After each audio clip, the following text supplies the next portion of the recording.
அடுத்தது ஒரு முக்கியமான செய்தி, இதை முதலே பேசியிருக்கணும், கடைசி பேசணும். நான் 3-4 வருஷமாக என்னுடைய வீடியோவை பார்க்குறவங்களுக்கெல்லாம் தெரிஞ்சு முதல்ல நான் தான் இந்த ரகசியத்தை உடைச்சேன். திமுகவின் பி டீம் பாஜகன்னு சொன்னேன். பாஜகக்காரெல்லாம் குதித்து எழுந்துட்டாங்க. அப்போ தான் நான் சொன்னேன், ஐயோ நானும் பாஜகவுக்கு விஷயத்தில் பல விஷயங்களில் ஆதரவு தெரிவித்தேன். வெளிநாட்டு விஷயங்களில் அவர்கள் எடுக்கிற முடிவு சல்யூட் பண்ணணும், அவ்வளோ அருமையாக பண்ணுறாங்க, பாராட்டணும். மற்ற ஆன்மீகம் விஷயம் இதுகளெல்லாம் பாராட்டணும். ஆனால் தமிழ்நாடு அரசியலை பொறுத்தவரை அவர்கள் நடித்து கொண்டிருக்கிறார்கள் திமுகவின் ஏஜென்ட்டுவங்கன்னு சொன்னோம். அப்போவே தூத்துக்குடியிலேயே அங்கே இவர் கனிமொழிக்கு எதிராக வேறு வேட்பாளரை நிறுத்தலை, அமித்ஷா ஏன் கனிமொழிக்கு சப்போர்ட் பண்ணார், திருமாவளவனுக்கு எதிராக வீக்கான கேண்டிடேட்டை எப்படி போட்டாங்க, கடற்கரையில் 80 அடி சில கருணாநிதி இதுக்கு அனுமதியாக கொடுத்தாங்க, கருணாநிதி பேரில் நாணயமையா வெளியிட்டாங்க, 2Gயை விடுதலை பண்ணுற அளவுக்கு விட்டது யார், வரிசையாக சொன்னேன். இன்னும் நிறைய இருக்குது. இப்போ பாருங்கள், இந்த டாஸ்மாக் இதை பிடிச்சாங்க, அது அதோடு நிற்கிது. இந்த இவர் போதை மருந்து கடத்தல் ஜாஃபர் சாதி, அவரெல்லாம் கோடிக்கணக்கான ரூபா போதைப்பு இதெல்லாம் பிடிச்சிட்டு குற்றப்பத்திரிக்கையே தாக்கல் செய்யலை, வெளியில் வந்துட்டார் பெயிலில். அவர் 7 லட்சம் இவருக்கு உதயநிதிக்கு பணமாக கொடுத்தேன்னாரு, உதயநிதி மேலே வழக்கு போடல. இனி இவர் KN மேலே 1020 கோடின்னாங்க, ஒன்றுமே இல்லை. எல்லாமே பார்க்கும்போது இவர்கள் பாஜக திமுகவின் பி டீம், திமுகவை பல விஷயங்களில் காப்பாற்றுறாருன்னு சொன்னேன். பாஜகக்காரெல்லாம் கோச்சான். இன்றைக்கி ஸ்டாலினோட ஃப்ரெண்டு, INDA கூட்டணியில் முக்கிய பங்கு வகிக்கிறவங்க மம்தா பானர்ஜி, மேற்கு வங்காளத்தில் கிட்டத்தட்ட 15 வருஷத்துக்கு மேலே முதலமைச்சராக இருக்காங்க. பக்கா பிஜேபி பிடிக்காதவங்க.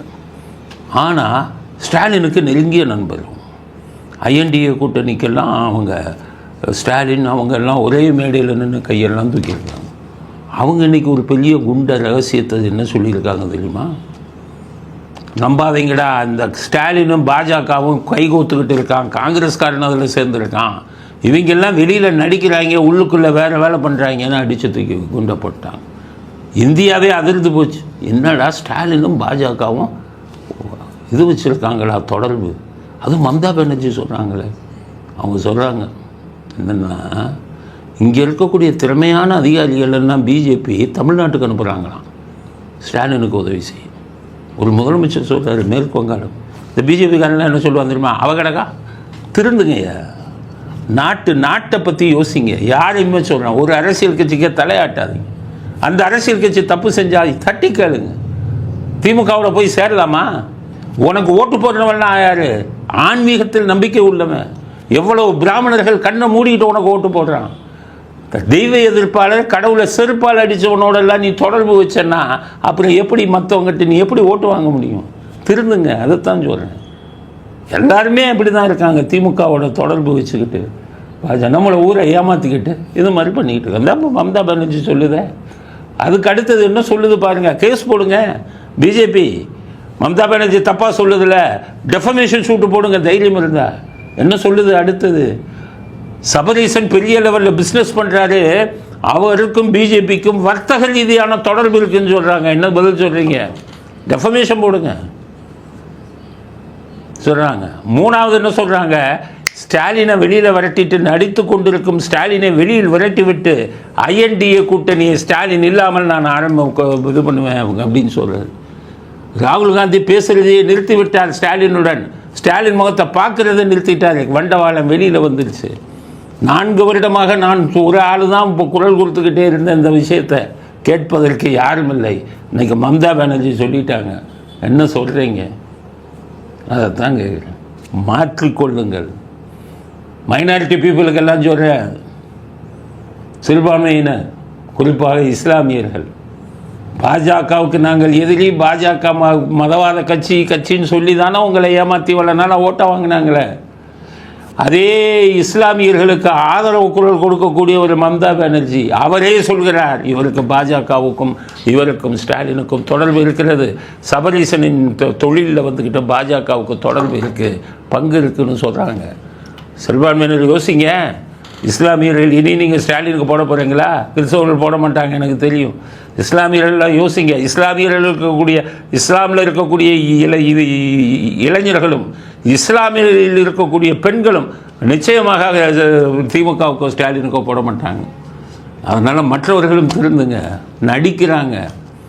இந்த பக்கம் அவங்கள இதுன்னு சொல்லிட்டு சிறுபான்மையினர் எதிரின்னு சொல்லிட்டு மதச்சார்புள்ள கட்சின்ட்டு அந்த பக்கம் அவர்களுடன் தொடர்பு வைத்து கொண்டு அவர்கள் மூலமாக அத்தனை சலுகைகளையும் அனுபவித்து கொண்டிருக்கிறார்கள். அதனால் மம்தா பானர்ஜிக்கு நன்றியை தெரிவித்துக் கொள்கிறோம். 3-4 வருடங்களாக நான் சொன்ன கருத்தை இன்று உண்மைதான் உங்கள் வாயால் வந்ததில்லை. நான் எங்களுக்கெல்லாம் என்ன வந்து தப்பு பண்ணுறான், நான் பல இதில் ஆங்கிளில் பார்த்தேன். மோடி ஆரம்பத்திலிருந்து சொன்னேன். 75 நாட்கள் ஜெயலலிதா வந்து அப்பல்லோவில் இருந்தாங்க. மோடி ஒரு தடவை கூட வந்து பார்க்கல.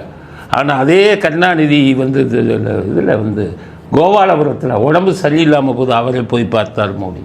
என்னமோ நான் அவரை கூட்டிகிட்டு கொண்டு போய் டெல்லியில் ட்ரீட்மெண்ட்டு கொடுக்குறேன்னு சொன்னார். அதே வார்த்தை ஜெயலலிதாவுக்கு எதிராக, ஜெயலலிதாவுக்கு ஆதரவாக அவங்க சொல்லலை. கருணாநிதியின் சிலையை அன்னைக்கு இருக்கிற வெங்கட்ராவ் வந்து திறந்து வச்சார்.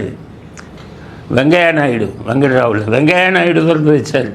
இங்கே அண்ணா அறிவாலயத்தில் நாட்டின் துணை ஜனாதிபதி. இப்படி இவங்களுக்குள்ள அந்தளவுக்கு ஒரு தொடர்பு இருந்தது அப்படிங்கிறது தான் நான் பல தடவை சொல்லியிருக்கேன். அதை இன்றைக்கி வந்து மம்தா பானர்ஜி உறுதிப்படுத்தி இருக்கிறார்கள். நல்லா புரிஞ்சுக்கங்க. பிஜேபி திருந்துங்க. நீங்கள் உண்மையிலே திமுகவுக்கு எதிரான அவங்க கையில் 23 எம்பி இருக்குது. அது நமக்கு தேவைப்படும். நிதிஷ்குமார் காலவாரிட்டா, சந்திரபாபு நாயுடு காலவாரிட்டா, இவர்கள் உதவி தேவைப்படும் என்ற ஒரு சுயநலத்தோடு, ஒரு குறுகிய எண்ணத்தோடு நீங்கள் பண்ணிக்கிட்டு இருக்கீங்க. இப்போ மட்டும் இல்லை, போனதுலேருந்து இதைத்தான் பண்ணிக்கிட்டு இருக்கீங்க. மாற வேண்டும். பாஜக சித்தாந்தத்தில் எங்களுக்கு இது உண்டு. ஆனால் பாஜக தலைவர்கள் அத்தனை பேரும் இரட்டை வேடதாரிகளாக இருக்கிறார்கள்ங்கிறது தான் ஆரம்பத்திலிருந்து என்னுடைய கருத்து. அந்த கருத்தை இன்று நாடு புரிந்து கொண்டது அப்படிங்கிறதுல எங்களுக்கு மிக்க மகிழ்ச்சி.